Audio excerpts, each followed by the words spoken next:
Hello, my name is Richard Osman. I'm the interim CEO of Element 29 Resources. The company is a copper-focused junior resource sector company with assets in Peru.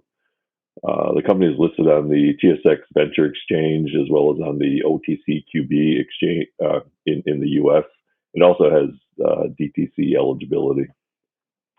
The company itself gets its name from the periodic table of elements, where copper is actually atomic number 29.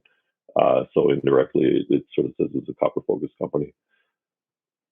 Next slide. Here's a copy of our disclaimer. I won't read this in full, but you can go to our website at e29copper.com to get more information on the company, as well as to read the rest of the disclaimer. Before we get into the company itself, I'd like to just give a little bit of a summary of why we're focused in Peru.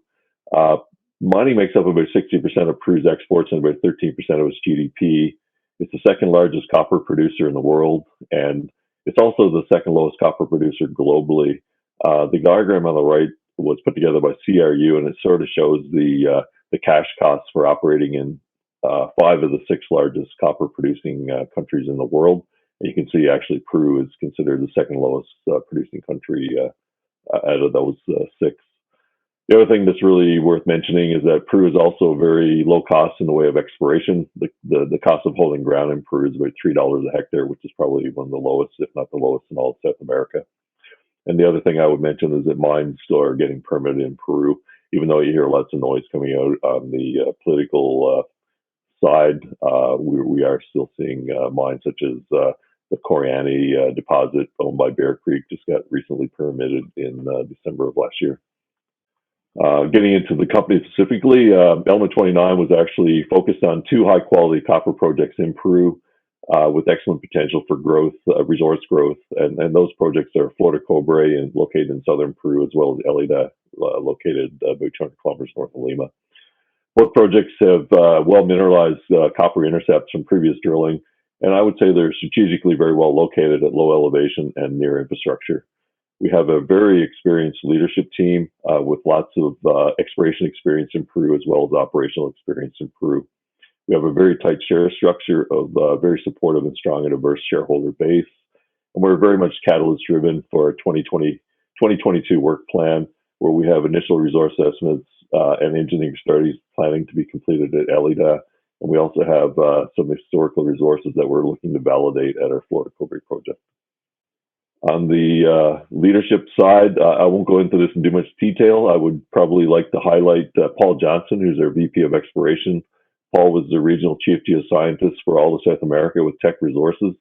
Paul's worked on some of the largest copper deposits in the world, including QB as well in Relincho in Chile. He's also explored for copper in Indonesia, Australia, and China with Teck as well. So we consider Paul a porphyry expert. I would also like to mention Ricardo Lebeau. Ricardo is a mineral economist, and he's worked in the mining sector for quite a long time with some large operators in Peru. He's also worked as the Vice Minister of Mines under President Kaczynski. So he's very well connected and has a strong network of being able to get things done in Peru. Looking at our share structure, currently Element 29 has 79.8 million shares issued, outstanding, and we have about $7.9 million cash in the bank, which is more than enough to complete our current drill program at Flor de Cobre. Within that, management own about 7% of the company. We also have RCF, the Resource Capital Fund, in there, which have a 5% ownership, and we also have an institutional investor, Polygon Global Partners, out of the UK, which have an 8% stake in the company. Getting directly into our projects, the Elida project is 100% owned by Element 29, and we have close to 20,000 hectares of ground stake, so lots of room to continue to explore that project, as well as to develop the project with lots of space for infrastructure. The project itself was discovered by Globetrotters Resource Group, a private junior resource sector company, and these projects were actually spun out of Globetrotters into Element 29 back in 2018. And Initially, the project was optioned to Lundin Mining in 2013, and they completed a 10,000 meter drill program in 2014 and 15. And then the project was returned to Globetrotters, and at that point, we felt it was time to put it into a new junior resource sector company along with our Flor de Cobre project. But Lundin walked away from some really good intercepts of holes mineralized, 500 meter holes that were mineralized from top to bottom, and getting grades, economic grades throughout. The real target in the Elida project itself, we're looking at at least 250 to 500 million tons of over 0.5% copper equivalent. It's a large system. It could even be potential for even more of a sizable deposit. And again, as mentioned, it's very strategically well located at low elevation. The project itself is located roughly 200 kilometers north of Lima. You can access it by the Pan American Highway to the port city of Barranca, and then you can travel about 85 kilometers in from Barranca to the project along a paved and partially paved and gravel road. On the diagram, you can see the Antamina mine, and the green line is actually the Antamina pipeline coming down from the high Andes. And the anchor to the north of Barranca is actually the Antamina port. So Elida is roughly close to 50 kilometers away from tapping into all of that infrastructure. You can actually also see the location of a hydroelectric power station that generates 45 megawatts of power. It's about 15 kilometers away from the project. We have a really good, power grid in the area as well, and we have a very skilled workforce in the region, particularly in Barranca. And the project itself is located at a 1,600 meter elevation, which is very low compared to some of the other porphyry deposits such as Antamina and Toramoncho, which are well over 4,000 meters elevation. The diagram on the right sort of shows the geology, a bit of the geology of the project. The actual hydrothermal alteration system outlined in red, which shows the phyllic alteration of the systems, about 2K by 2K in dimensions. It forms a line of contact between the coastal batholith in Peru as well as the Casma volcaniclastics, and siliciclastic rocks. You can see that the project is made up of basically 5 porphyry targets, of which Lundin drilled 18 holes, which you can see outlined in black, and then Element 29 came in and drilled an additional 4,400 meters of drilling in blue. And the real main purpose for the drilling was to get to an initial resource estimate in the Target 1 area of the project, of the Elida project itself. And, some of the highlights from that, our last hole, which shut down, near the end of the year last year, had, 909 meters of 0.55 copper equivalent grades. And within that, starting at bedrock surface, we had a 340 meter intercept of 0.67 copper equivalent. So pretty good grade starting from basically bedrock surface and continuing down. Here's a section through that hole, 25, and you can really see the hole is mineralized pretty much from top to bottom as soon as you get below the colluvium. And that colluvium is unconsolidated, so you can basically just scrape it off and you're right into, 0.5% copper. You can actually see, the first 340 meters have a 0.67 copper equivalent grade, which runs 0.5% copper, 0.036 moly, 4.3 grams per ton silver. And we also would like to note that the arsenic grades are actually quite low in the mineralization. So we expect to be able to generate a nice clean concentrate. And the other thing I would note is that the moly grades are roughly twice what you see in most porphyry systems.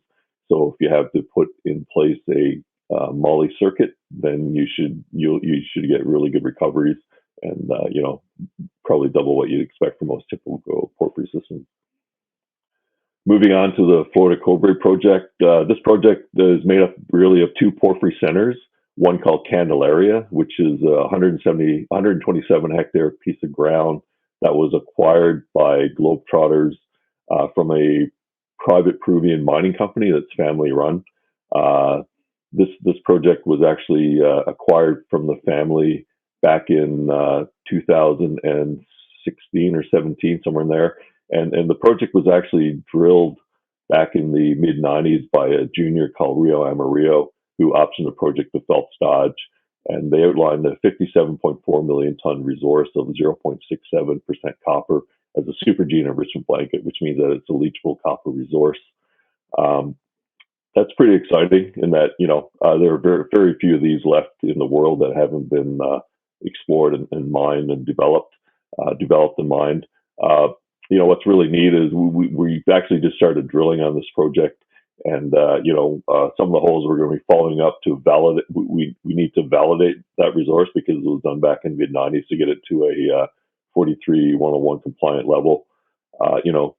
The hole that we just finished had a 272 meter intercept of 0.92% copper, starting down at 78 meters depth. This included 116 meters of 1.4% copper as secondary enrichment, followed by an additional 156 meters of 0.58 copper as primary sulfides in the hypogene mineralization below the blanket. The project itself is extremely well located in the southern Peru copper belt, which is one of the top mining jurisdictions in the world, and the project is actually situated very close to Cerro Verde, and which is one of the largest copper mines in the world as well. After acquiring Candelaria, we had an opportunity to stake an additional 1,800 hectares continuous with the Candelaria concessions. And we feel that we've also made another porphyry discovery, which we call EMTRF, on that new ground. And that's located roughly about 1.5 kilometers away from Candelaria, and it's never been drill tested. So we're pretty excited about that as well. You can actually see the location of the project itself. You're about an hour and a half drive from Arequipa directly to the project. And as mentioned, you're about 26 kilometers away from Cerro Verde, which you can see to the northwest, and about 6 kilometers away from the Chapi mine, which is owned by Nexa. And, we think it just forms part of that main alteration system continuing through there. The diagram on the right shows the location of the Candelaria Porphyry Center, which is along that small group of claims that's sticking out to the southeast, and that's where we're currently drilling. We already have the permits in place to do that work, and we've just completed hole 1, and we're already on to hole 2. Additional with that, we staked a large chunk of ground, as mentioned, which we call Atropizado, and we did some geophysics as part of the qualifying transaction, and did some mapping and sampling, and we feel that we've outlined the porphyry center in black to the on that area where you can see the geochemistry anomaly as well. So we're pretty excited, and we're currently in the process of getting permits to actually do drilling in that, hopefully starting in early 2023. This is a section through the Candelaria Porphyry Center, and it sort of shows how the enrichment blanket is set up. So the enrichment blanket itself actually forms from the leaching and erosion of the porphyry above, and then that copper is actually transported vertically down in sort of these highly acidic solutions, and then it sort of forms a blanket that sort of sits on top of the porphyry itself, which is highlighted in pink. And you can see in this diagram the green histograms along the drill holes and actually show the copper grades. You can see how the blanket sort of forms this sort of sheet-like flat-lying body, sort of sitting along what we think is the paleo water table, where you actually get a sort of a redox reaction where the copper is actually precipitated as a solution along that sort of boundary, and you can actually see where it's actually leaking into the sediments on either side, which are highlighted in pink. But what's really neat about this project is that underneath that enrichment blanket, there's been very little drilling, and there's really good opportunity to significantly expand the resource base by testing the primary copper sulfides within the hypogene system below. So that's basically it for the project. So really getting into our work plans for 2022, we're going to continue permitting our Atropizado project, or target center, porphyry center, and we've already started drilling at the Candelaria Center and Flor de Cobre. We'll be getting news out probably within the next 3 weeks once we get assay results back. We're planning to start metallurgical work on the core to get a sense of what the recoveries are, particularly for the leachable ores in the enrichment blanket. And we're going to move the project towards a PEA starting by the middle of the year, hopefully. At Elida, we just finished putting our news out in January. We are in the process of putting together an initial resource estimate, and we've already started some metallurgical studies. And we're going to continue to essentially work on putting that initial resource estimate out by Q3 of this year, and hopefully get in to do a phase 2 drill program at Elida in the second half of the year to continue to expand the resource base at Target 1 and also to test the Target 2 and Target 3 porphyry centers at Elida. So why invest in Element 29? Well, we have great projects that are located in a low-cost, low-risk, jurisdiction, which is, the second largest copper-producing country in the world. If you're serious about copper, I think you have to be in Peru or Chile as an operator. We have a really qualified leadership team with lots of experience operating and exploring in Peru. Our share structure, we feel, is aligned with, our management is aligned with a strong and diverse shareholder base. And, we have a really well-established work plan for this year where we hope to get, initial resource estimates on the book for both our Elida and Candelaria projects. And that's it. Thank you very much.